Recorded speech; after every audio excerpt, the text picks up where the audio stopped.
యాడుగుంది sir ప్రజాస్వామ్యము? ఎందుకు మీరు ఇట్లా ఓట్లు ఎవరైనా వేస్తారు, ఎవరైనా గెలుస్తారు, పిల్లలు కాదు గెలుస్తారు, ఎందుకు పెట్టాలా? మేము మల్లికార్జునపురం సార్. పొద్దున్నే 7 గంటలకు పోతే వేసి రావాల ఓటు. మాకు ఇంటి దగ్గర పని ఉందని వచ్చినాం సార్. వాళ్ళ లోపలికి పంపించలేదు సార్. 11కి రాపోండి, 9కి రాపోండి, రాకుంటే ఏం పోండి అని అంటున్నారు సార్. మా ఊరోళ్ళని ఎవరిని పంపించలేదు సార్. ఆబ్జాన్ సార్, మల్లికార్జునపురం. మాకు లోపలికి పంపించలేదు, మేము వెనక్కి వచ్చాము. 11కి రాపోండి అంటారు, 9కి రాపోండి అంటారు, 9కి రాపోండి అంటారు, 11కి రాపోండి అంటారు. మాకు పనిని సార్ పొద్దున పూట వేసిపోతామని కూడా వద్దుపోండి మా మీకు తిందుకోండి మా అంటున్నారు అని మేము వెనక్కి వచ్చాము.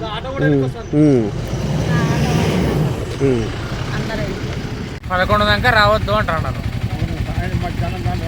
ఒకరు వచ్చేసి మధ్యాహ్నం వరకు 2 గంటల వరకు రావాకండి అని ఒకరు అంటున్నారు. అని వెనక్కి వస్తాను. ఇప్పుడు పరిస్థితి చూస్తే ఎన్నిక జరిగేలా కనిపిస్తుందా మీకు?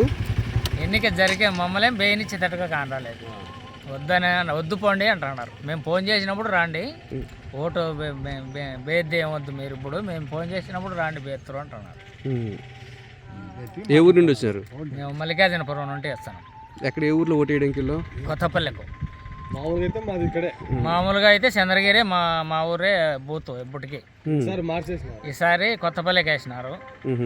వాళ్ళు వద్దుపోండి అంటున్నారు, 11 వరకు రావద్దు అంటున్నారు. ఒకరు వచ్చేసి 2 గంటల వరకు రావకండి ఓటేను, మేము ఫోన్ చేస్తాం, ఫోన్ చేసినప్పుడు రాండి అని ఒకరు అంటున్నారు. అది సార్. మల్లికార్జునపురం సార్. పొద్దున్నే పోయింది సార్, రావద్దు ఇంటికి పంపించినారు సార్.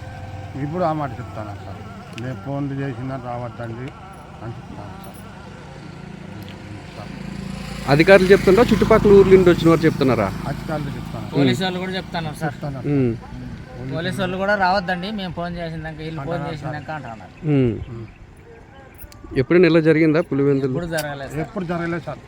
ఫస్ట్ ఎంత దారుణంగా ఈడ బాగా లక్షణంగా బాగా వేసిపోతాను. కాకపోతే ఓటేని పోతే ఇప్పుడే రాలేదు, మీరు మధ్యాహ్నం పూట రాపండి, ఇప్పుడు లేవు, ఇప్పుడు ఏందో బాగా అది రిపేర్ ఉన్నాయి, సీసీ కెమెరాలు పని చేయలేదని ఇంటికి పంపిస్తున్నారు. అందరూ తగిన వాళ్ళందరితో లోపలికి పంపిస్తుంటారు. చాలా బెటర్ అయితే వీళ్ళు అయితే ఎవరో తెలియదంతా కొత్త మనుషులు ఉన్నట్టున్నారు.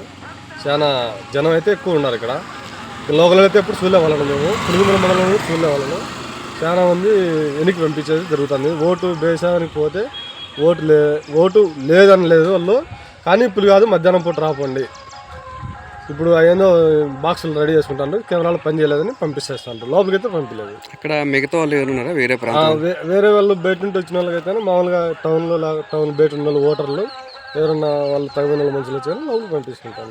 పోలీసులు పంపిస్తుంటారు. మటుకు ఇది ఎలక్షన్లు అంటే చాలా జరగడం లేదు, ఏదో వాళ్ళే చేసుకుంటారు. ఓటర్లను అయితే లోపలికి పంపించలేదు, చాలా ఇబ్బంది పడుతుంది. అలా నీళ్ళకి ఎంతమంది తిరిగి వచ్చారు వెనక్కి? మొత్తం అందరినీ పంపిస్తారు, ఎవరో వాళ్ళకి తగిన మనుషులు మాత్రమే పోతున్నారు, ఎవరే కానీ పంపించలేదు అసలు అడిగిపోతే. పోలీసులు ఏమంటున్నారు? పోలీసులు అయితే ఆడ లేరు కూడా లేరు, అక్కడ లోపల ఉన్నారు. కానీ వీళ్ళు ఎవరో బయట ఆడ ఉండే మనుషులు మాత్రం స్కూల్ దగ్గర ఎవరో కొత్త తెలియదు వాళ్ళు మనకైతే. కానీ వాళ్ళు లేవు, మీరు పోయి మళ్ళీ రాకపోతే మధ్యాహ్నం పూట అంతలోకి రెడీ చేసుకుంటాం అంటున్నారు. కొత్తగా వచ్చిన వాళ్ళ కొత్త వాళ్ళు అంతా మొత్తం